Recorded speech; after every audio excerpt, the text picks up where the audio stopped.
Hello friends, जय माँ बगलाम की जय महेंद्र। देखिए, अभी किसी ने ना मुझे एक कहा था इसमें कमेंट बॉक्स में कि आप अपना नंबर देती हैं और कॉल पे बात नहीं करती हैं। पहली बात, मैंने आज तक कोई वीडियो में नहीं कहा है कि मैं कॉल पे बात करती हूँ। मैंने ये कहा है कि आपको जो भी प्रॉब्लम है, जो भी है, मैं फ़ोन पे बात नहीं करती हूँ। हाँ, ये मेरा नंबर जो है व्हाट्सअप पे अटैच है। आपकी जो भी प्रॉब्लम है मुझे व्हाट्सअप पे बोल के भेजिए, आपका नाम फ़ोटो भेजिए। मैं शक्तियाँ देने का काम करती हूँ, लोगों का पूजा करके देने का काम करती हूँ। अगर मैं दिन भर में लोगों से बात करते बैठूँ ना तो मेरा कोई काम ही नहीं होगा, ये बात पक्की है। सब इस वक्त होली आ रही है, मुझे पूरा प्रोसीजर होली का चालू है, क्योंकि होली के दिन मुझे साक्षात्कार सबको दर्शन करवाने हैं। और ये जो लोग मुझसे अकड़ते हैं, जो सोचते हैं कि हमारा काम नहीं, ये नहीं, उनको होली की रात को पता चलेगा। जैसे भी मैंने कल 2-3 जनों का नाम लिया कि 2-3 जन जो मेरे दिमाग पे लगे हैं, क्योंकि ये लोग पूजा चालू कराते हैं, फिर उस पूजे का मजाक बनाते हैं। ये लोगों को मैं होली की रात को इनको दिखाऊंगी कि असली चीज़ क्या होती है। मैंने कल कहा ना, विद्या देवी क्या चीज़ है वो देखना है। मैंने अचानक से एक और बात देखी थी कि मैं अभी भी पहले काम की बात करती हूँ कि अभी भी ये मौका है, आपको जिसको भी शक्तियाँ चाहिए, शक्तियों का काम लो। मेरे ग्रुप में मैं बहुत लोगों को काम देती थी, लेकिन कुछ 1-2 जनों को मुझे काम ना देने को मन करता है, ना अपनी मन की बात बताने की मन करती है। क्यों? जब इंसान, देखो, एक इंसान है ना, एक रबड़ के जैसा होता है, जब उसको आप ज़्यादा खींचोगे तो आदमी कंटाल जाता है।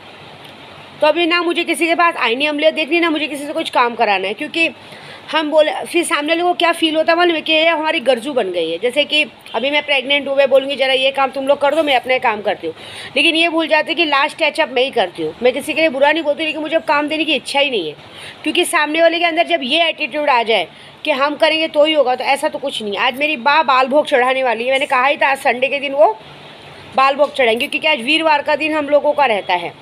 आज मेरी बाल भोग चढ़ाएंगी और अब वो सबको देखेंगे। अभी 2 दिन पहले भी किसी ने मुझे बार बार ताने मारे थे, अरे अभी तो बा है ना, शंकर भाई है ना, अब तो आपका काम। वो अभी नहीं है, बहुत पहले से है। तुम लोग आ जाए हो, वो पहले से वो थे इसलिए तुम लोग मिले हो, तुम लोग थे इसलिए वो नहीं मिले। तो जबान पे कंट्रोल। और पहली बात, कभी भी मेरे को एक बात बुरी लगी है कि मुझे कल मेरे शंकर भाई ने कुछ बताया था, समाधि की कसम, स्वामी समर्थ की कसम, अगर इंसान ने झूठ खा ली तो बात खत्म हो गई। आप एक बात बताओ, मेरे बच्चों का नंबर लिया जाता है, सबसे बात किया जाता है, हंसी मजाक में बात किया जाता है, सब किया जाता है, उसके बाद भी अगर ये बात झूठी बोली जाए कि हमने कभी किसी से नंबर नहीं लिया, हमने किसी से बात नहीं किया, उसके बाद स्वामी समर्थ, आप सोचो मेरी बॉडी वाले शख्स कौन है? रामासा पीर बाबा हैं। रामासा पीर बाबा विष्णुदेव का रूप है। स्वामी समर्थ कौन है? उन्हीं का रूप है। मैं एक बात बताती हूँ, स्वामी समर्थ की का नाम लेने पे ही हम लोग कहते ना व्यू नकोश में तुझा पाटिशी है, उनका हमारे पीछे हमेशा हाथ रहता है और हम उनकी झूठी कसम खाएं, ये बहुत गलत बात है। ये होली तक दिखने वाला है। दूसरा, ये समाधि पे तो विद्या देवी कहीं पंगा नहीं लेती है। मैं बोली ना आपको, मैंने एक बार सिर्फ कड़ा भूल गई थी, वो कड़ा अजमेर के दरगाह से 4 महीने का दूसरी जगह पे पड़ा हुआ था और कड़ा बराबर मेरे पास आया था और वो कड़ा लेके मैं बराबर अपनी बा के पास गई थी। देखो, वो इतनी बड़ी जगह है ना, हम अघोरी और पंडितों के लिए हम लोग उनके आगे नहीं जा सकते। मैं खुद नहीं जा सकती, मैं चाहे कितनी भी बड़ी करोड़पति बन जाऊँ, लेकिन मैं हमेशा अपनी बा के चरणों में रहती हूँ, क्योंकि गुरु का मान सबसे बड़ा मान होता है। जो गुरु का अपमान करता है, जो गुरु को धोखा देता है, वो ज़िंदगी में कभी आगे नहीं बढ़ता। ये लिख के लेना आप। जिसने हमेशा जो अपने, अभी मेरी बा इतना गहना पहनती है, सब कुछ पहनती है, अगर मैं उनको देख के जलूँ कि अरे मेरी बा इतना कैसे पहनती है, नहीं, वो अपने नसीब का पहनती है। उल्टा मेरी बा तो मुझे दे रही थी, आते समय गले का दे रही थी, हाथ का दे रही थी, नहीं लिया। क्यों? मुझे उनके साथ ना, मुझे उनका सोना चांदी चाहिए, ना मुझे उसकी चीज़ें चाहिए, मुझे बस मेरी बा का प्यार चाहिए। ये बात है। तो अगर इंसान अपने गुरु को पहनते ओढ़ते देख के जलेगा, उनको अपने कहते हैं ना, उनके पति से प्यार करते देख के जलेगा, ये करेगा, वो गलत बात हो जाती है। सबको अपने नसीब का सब कुछ अपने नसीब से मिलता है। लेकिन जाने दो, मुझे किसी से कुछ भी नहीं कहना, बस मुझे अब इच्छा ही नहीं काम देने की। विद्या देवी कल भी अकेले काम करती थी, आज भी सक्षम है, अकेले काम करेगी। भले प्रेग्नेंट है, वो अकेले अपना काम कर लेगी। क्यों? सामने वाला काम बनाने की जगह बिगाड़ने को देख रहा है। ये भी नहीं डर है कि उनको सब कुछ पता चलता है। समझ लो, मैं भी आईनी अमलियत देखती हूँ। मैं जिससे भी आईनी अमलियत दिखवाती हूँ ना, मैं सिर्फ ऐसी टाइम पास केशव के पापा के बारे में, क्या कर रहे हैं, खा रहे पी रहे, बस उतना। लेकिन उसके आगे का भी मुझे बायोडाटा सब पता रहता है, तो मुझे कुछ मतलब नहीं है। इंसानी रूप में लोग घूमते हैं, इंसानी रूप में मुझे पता चलता है, समझो। और हाँ, एक और बात, कल ही मैंने नितिन परदेसी का नाम लिया था। शिवसेना के इतने बुरे दिन आ गए कि कल रैली निकली थी, मैंने सुना था कल आदित्य ठाकरे जी आए हैं। इतने बुरे दिन हो गए कि ऐसे नितिन परदेसी जैसे लोगों को लेके आप रैली में घूम रहे हो, नशेड़ी को जो ड्रग्स का धंधा करते हैं, जो दिन दहाड़े लोगों को ड्रग्स बेचते हैं। मैंने देखा कहीं पे फेसबुक पे बड़े थाड़ से वो सीना तान के आगे चल रहा था। साले के सीने में गोली ना मार दे, साले हराम का खा खा के गेंडे बन गए साले।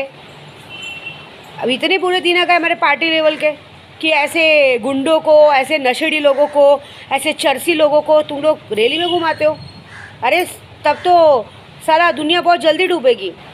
ऐसे लोगों को अपने साथ रखने से अपनी इज्जत तो जाती ही जाती है, पार्टी की भी इज्जत जाती है। मैं इतनी बार भौंक रही हूँ, बोल रही हूँ, लेकिन किसी को मेरी बात समझ में नहीं आ रही। समझ में तब आएगी जब इन जैसे लोगों की वजह से ऐसे लोगों का नाम खराब होगा, तब पता चलेगा।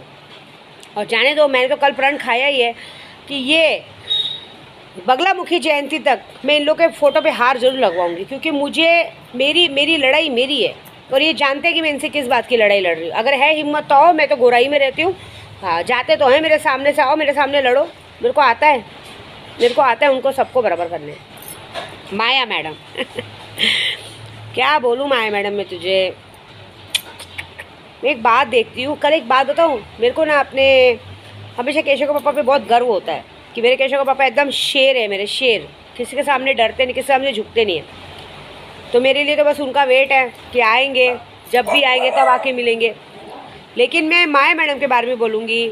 कैसी है माया मैडम, तू कितनी बेशरम है। मैंने सुना आज अपनी सास से बात कर रही थी। हाँ, सास से बात करने का मन हुआ, लेकिन जेठानी से बात करने का मन नहीं हुआ। अब ये माया मैडम कौन है वो मैं जानती हूँ, मैं किसी का नाम नहीं ले रही हूँ। तो मैंने सुना तुम सास से बात कर रही थी, जेठानी से बात नहीं कर रही थी, मेरे को नहीं बात करना है। अरे भाई, वो तुझसे लाख दर्जे अच्छी है। भले वो गरीब है, भगवान ने उसको शक्ल नहीं दी है, लेकिन वो 10 जनों के साथ कुछ की नहीं है, समझ रही है। तेरे जैसा घर में ही मुँह नहीं मारी है। तेरे जैसे उसके नज़र में जेठ और देवर भाई और बेटे के समान है। तेरे जैसा नहीं कि जहाँ पाई नई सूरत मचल पलते हैं दीवाने। आगे नहीं बोलूँगी गंदा। तो तू क्या सोचती है, तेरे लेवल से वो बहुत ऊपर है। और सोच रही होगी ना, अभी तो तेरी मान मेरे हाथ के अंदर आई है, देख मैं तेरा क्या हाल करती हूँ। तो सोचती होगी ना कि क्यों ले दे के मेरे पीछे पड़ी है, क्या इसको पड़ी है। तेरा घमंड उतारना है मुझे, तेरा घमंड नहीं, तुझे तेरी नज़रों में पूरा नंगा करना है, तेरी नज़रों में तुझे गिराना है। पूरे समाज में तू ऑलमोस्ट नंगी हो चुकी है, पूरे समाज में तू ऑलमोस्ट गिर चुकी है, लेकिन तेरे अंदर शर्म नहीं है। तू तो भी सीना तान के आँख उठा के कैसे चलती है। तू बेशरम तो है, तभी तो तू जहाँ तक पहुँच गई थी, तू पहुँच के भी तू अपने खुद के घर में पैर रख नहीं पाई। तू अपने घर पे पैर रख के नहीं आई, पीठ दिखा के मुंह नीचे करके आ गई, क्योंकि तुझे पता है तेरी कोई इज्जत ही नहीं बची। तू कहाँ जाएगी। तेरे को मालूम है तू जिस मतलब तेरी कोई भी जेठानी देवरानी हो, मैं देखो मेरी लिए माया मैडम बहुत है। इस माया मैडम में अगर कुछ पर्सनल है तो अच्छी बात नहीं है, क्योंकि हमारी कुमाता भी गाँव गई है, हमारी माया मैडम भी गाँव गए, ऐसे बहुत सारे जने। तो हमारे में माया मैडम मतलब माया मैडम 4-5 लोग हैं, क्योंकि हमारे कुछ खास लोग भी, तो वो लोग भी गाँव गए तो उनको लगेगा ये हमको तो नहीं बोल रही। नहीं, हमारे खास लोगों को नहीं बोल रही मैं, किसी और ही माया मैडम की बात कर रही हूँ। तो ये बात है कि माया मैडम जो इतना नाक लगाती हैं अपनी सासू माँ को बात करके, तो यही बोलूँगी तुम उस लायक ही नहीं बची हो कि तुम नाक लगा सको। तुम इतनी गंदी हो कि तुम्हारी जैसी औरत को तुम्हारा पति झेल रहा हो, बहुत बड़ी बात है। तुमसे गंदा तो तुम्हारा पति है, तो तुम जैसी औरत के साथ उठता है, बैठता है, खाता है, पीता है, रहता है। मैं तो उसको बोलूँगी वो महा बेशरम है। वो दुनिया के सामने सीना तान के चलता है, लेकिन उसको पता नहीं पीठ पीछे सब उसके पीछे हंसते हैं कि इस साले में दम नहीं, ऐसा फालतू औरत के साथ रहता है। ऐसी बात है। कोई नहीं, मैं तो हूँ। अब तेरी पूरी मान मेरे मुट्ठी में। मुझे अब उठते बैठते चलते फिरते क्या हो रहा है, क्या खा रहे, क्या पी रहे, मुझे सब पता चलेगा, क्योंकि हुकुम का इक्का मेरे हाथ में है। मैंने क्या कहा, अब मैं तुम्हारी सरहद में नहीं, अब तुम हमारी सरहद में हो। तुम कहीं भी रहो, कुछ भी करो, मुझे सब पता चलेगा। और आईनी हम लेते तो मैं देखती हूँ। तो क्या है ना आंटी जी, मतलब माया मैडम को अब बोलूँगी आंटी जी, तुम्हारी शक्ल हो गई आंटी जैसी, कुछ बचा उचा है नहीं। तो अब आगे देखो, क्योंकि मैं तुम्हें कभी माफ़ नहीं करूँगी। जब तक तुम रहोगी तब तक तुमको कभी माफ़ी नहीं मिलेगी, जब तक तुम अपनी गलती पूरे लोगों के सामने नहीं मांगोगी। क्योंकि जिस तरह से मैं आरिफ शेख सबको सज़ा दे रही हूँ, उस तरह से तुमको भी सज़ा दूंगी ही दूंगी। तुम उनको मार के सज़ा दूंगी, तुमको जिंदा रख के सज़ा दूंगी, ये मेरा वादा है। एक बात है, ये देख लेना। इसके लिए मुझे कोई नहीं हो सकता, क्योंकि मैं तुम्हें वो सज़ा दूंगी कि ज़िंदगी भर जो गलती तुमने की उसके लिए तुम तिल तिल तिल के मरोगे। ये बात है।